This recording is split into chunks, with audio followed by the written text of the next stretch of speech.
You're alone at home and nobody's due back for at least another few hours. You've got time to do your thing. I mean, you don't get this very often, and every single time you're at home alone, it is quiet, but you like it that way because you get things done. You might be walking around the house and cleaning up, tidying a few things here and there. You might be fixing up on an appointment that needs to be scheduled for the next week or so. Or perhaps you're just calling up a friend and organizing for that catch-up that you have been missing out on for the last 3 to 6 months. You hear a knock at the door and you frown because nobody is expected back. I mean, somebody could be finished a bit earlier, but you make towards the door before that knock turns into a pound.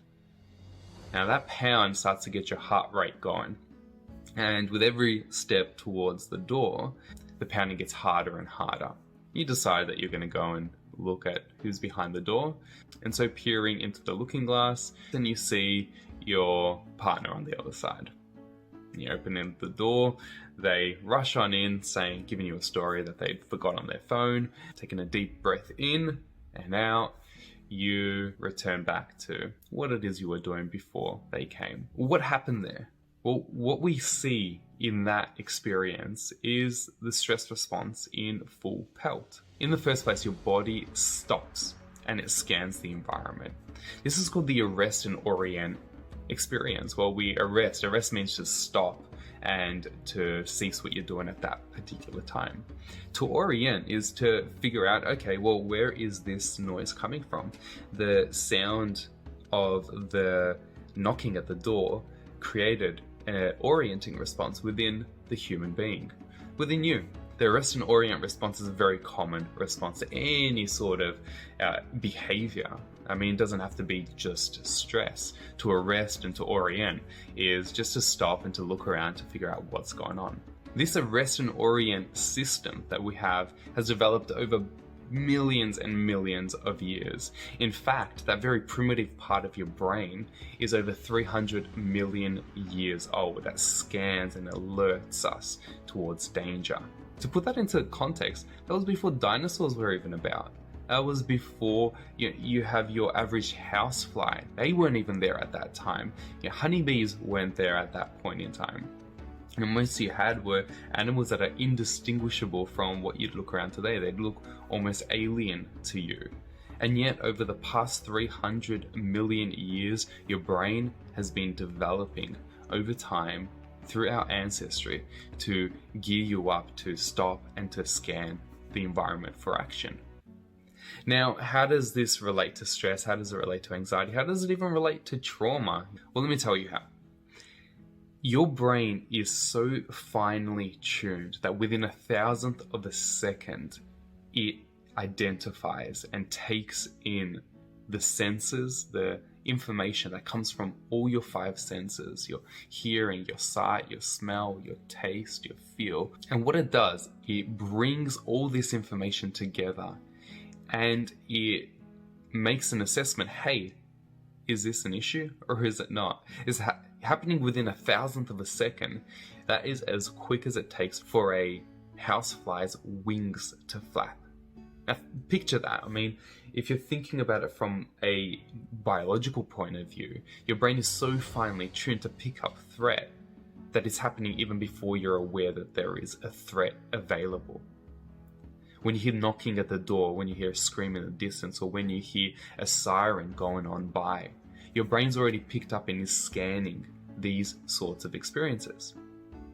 A really interesting and very valuable exercise that I tend to teach my clients is to look forward and then to bring their arms all the way around while still looking forward until they cannot see their palms anymore or their fingers.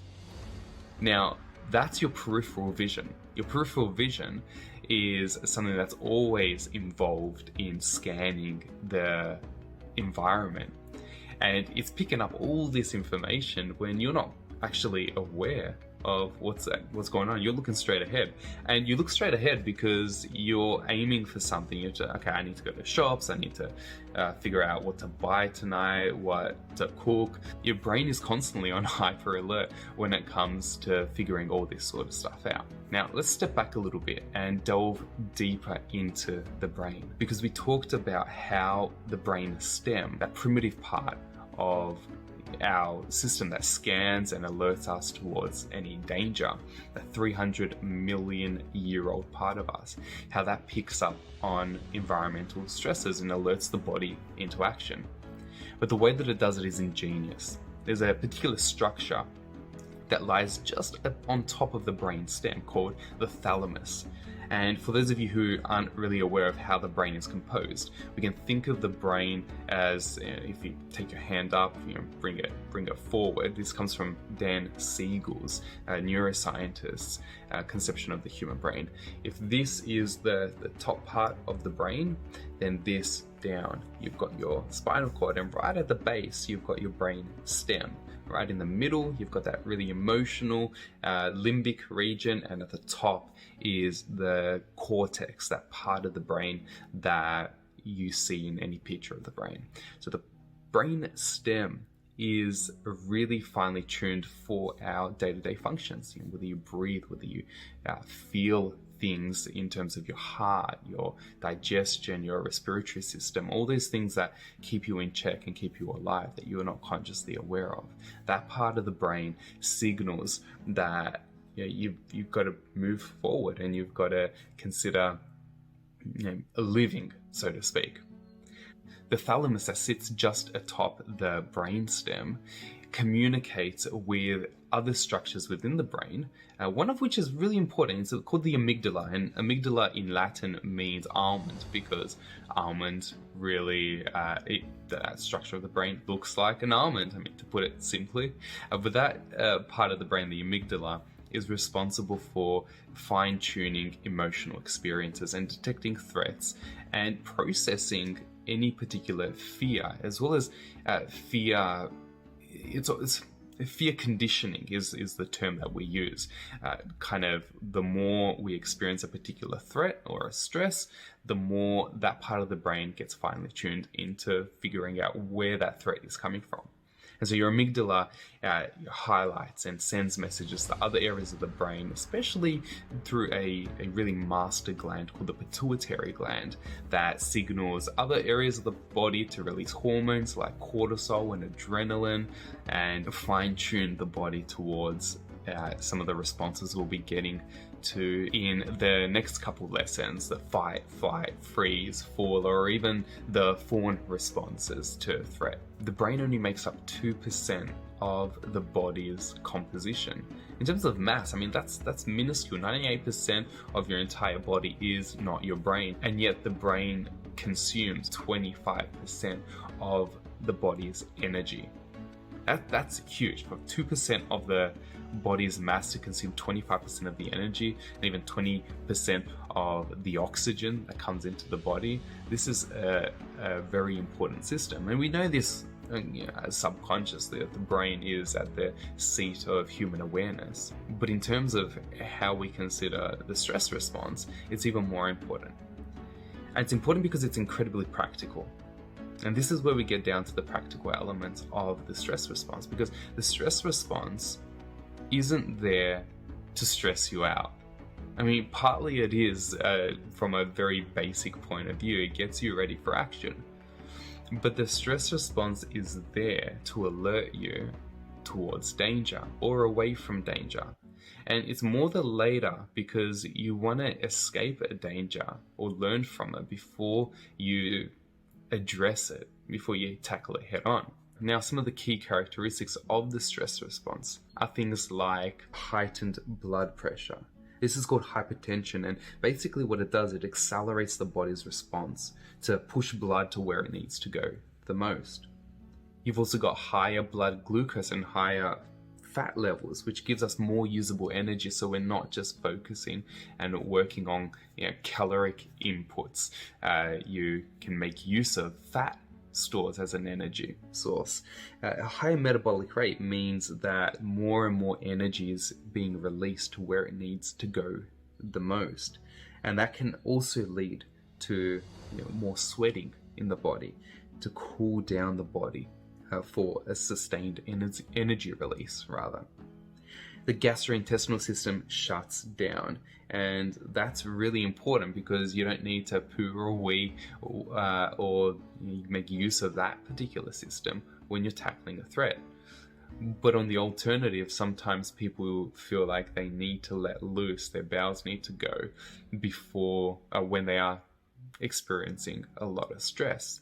The next responses are pretty interesting. You've got blood thickening, and then this is a blood clotting example. Within the stress response, the blood gets thick and clots much faster than usual. This is really important because if you suffer an injury, then your blood clotting response is pivotal to whether you bleed out or not. And over time, the immune system in a stress response begins to pump out more and more inflammatory chemicals, things like histamine and serotonin, which helps the body that is injured tackle the pain so that the injury doesn't spread too far. These inflammatory chemicals really help us move forward and tackle the stress response as it needs to. And so to summarize, we can see that the human stress response, from a knock at the door to a pounding in the house to a heightened heart rate and a focused attention, the human stress response is ingenious. The stress response comes from the base of the brain, from the brain stem, and it communicates with different structures within the brain, from the thalamus to the amygdala to the pituitary gland, to release different chemicals and hormones for preparing the body towards action. The human stress response, though, over time can become hijacked. Now, the reason it can become hijacked is because over time, when we are experienced with more and more stress, more and more threat, more and more anxiety, although it's good in the short term, over time with chronic stress, there can be a little bit of a counterbalancing act here.